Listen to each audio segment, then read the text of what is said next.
મહીસાગરના બાલાસિનોરમાં પર્યાવરણ અને માનવ સ્વાસ્થ્ય સામે મોટું જોખમ ઊભું થયું છે। જમિયતપુરા ડમ્પિંગ સાઇટના પાપે આસપાસના તળાવ, કૂવા અને બોરમાંથી લાલ પાણી નીકળતા હાહાકાર મચી ગયો છે। અગાઉ કરેલી અનેક રજૂઆત બાદ આખરે તંત્ર સફાળું જાગ્યું છે।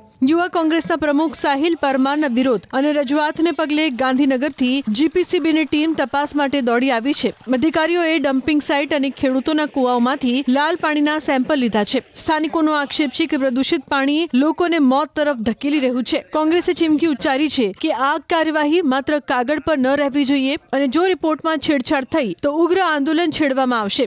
લોકોની માંગ એક જ છે કે આ ડમ્પિંગ સાઇટને કાયમી તાળા મારી ગ્રામજનોને નરક જેવી સ્થિતિમાં મુક્તિ અપાવવામાં આવે। હવે જોવાનું એ રહેશે કે જીપીસીબીના રિપોર્ટમાં શું ખુલાસા થાય છે અને જવાબદારો સામે કાયદેસરના પગલાં લેવામાં આવે છે કે કેમ। બાલાસિનોરના જમિયતપુરામાં આવેલી કેમિકલ ડમ્પિંગ સાઇટને કારણે સ્થાનિક જળસ્ત્રોત અને ખેતીને જે નુકસાન થયું છે તે અત્યંત ગંભીર બાબત છે। આ બાબતને લઈને અમે અગાઉ માર્ચ મહિનામાં મહીસાગર જિલ્લા કલેક્ટરશ્રીને પણ આવેદનપત્ર આપીને રજૂઆત કરી હતી। અત્યારે તમે જોઈ શકો છો તેમ આ લાલ રંગનું પ્રદૂષિત પાણી એ વાતની સાબિતી તો છે જ કે પર્યાવરણના નિયમોનું સરેઆમ ઉલ્લંઘન થયું છે। અત્યારે જીપીસીબી દ્વારા તંત્રના કહેવા પ્રમાણે સેમ્પલિંગની કાર્યવાહી કરવામાં આવી રહી છે, પરંતુ અમારી માંગ એ છે કે માત્ર તપાસના નામે વિલંબ ના થાય અને અમે એ પણ તંત્ર પાસે માંગણી કરીએ છીએ કે આ પ્રક્રિયાને તમે ઝડપથી અને કડક કાર્યવાહી કરો।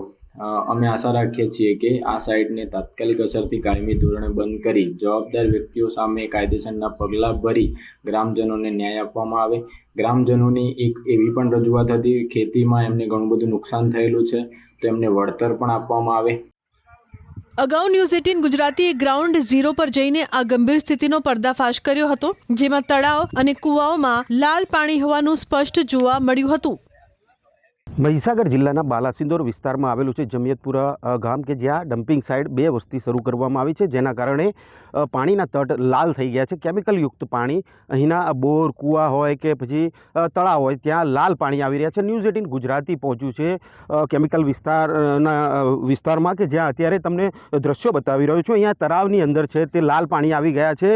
ન્યૂઝ 18 ગુજરાતીએ અલગ અલગ જગ્યા કહી શકાય કે કૂવા હોય, બોર હોય, ત્યાં તમામ જગ્યાએ રિયાલિટી ચેક કર્યું છે। ત્યાં આગળ લાલ પાણી, કૂવાની અંદર પણ લાલ પાણી જોવા મળ્યું છે, ત્યારે બોરની અંદર બહાર કાઢતા વખતે પણ લાલ પાણી આવી રહ્યું છે। ખેતરોની અંદર પણ જે પિયત માટે પાણી આપવાનું હોય છે ત્યાં પણ લાલ પાણી અહીંયા જોવા મળી રહ્યું છે। આ કંપની કાયમી ધોરણે ઓર્ડર આપવામાં આવ્યો હતો કે બંધ થવી જોઈએ, પરંતુ 4 મહિના બંધ રહી અને ફરીથી આ કાર્યરત થઈ ચૂકી છે કંપની, એટલે કહી શકાય કે ફરીથી કાર્યરત થતાં તટની અંદર પાણી, જે કેમિકલયુક્ત પાણી કહી શકાય, લાલ પાણી, તેનું વધુ પ્રમાણમાં અત્યારે જોવા મળી રહ્યું છે, જેને લઈને શરીર કહી શકાય, પ્રાણીઓને કહી શકાય, જનજીવનને સીધી અસર અહીંયા જોવા મળી રહી છે। ત્યારે અહીંના નેતાઓ સહિત અધિકારીઓને અનેક રજૂઆત બાદ પણ આ કંપની બંધ થતી નથી, જેથી લઈને અત્યારે જે સ્થાનિક લોકો છે તે આંદોલનના મૂડમાં આવ્યા છે અને આંદોલન કરી આ કંપની બંધ કરાવીશું તેવી પણ માંગ અહીંના લોકો કરી રહ્યા છે।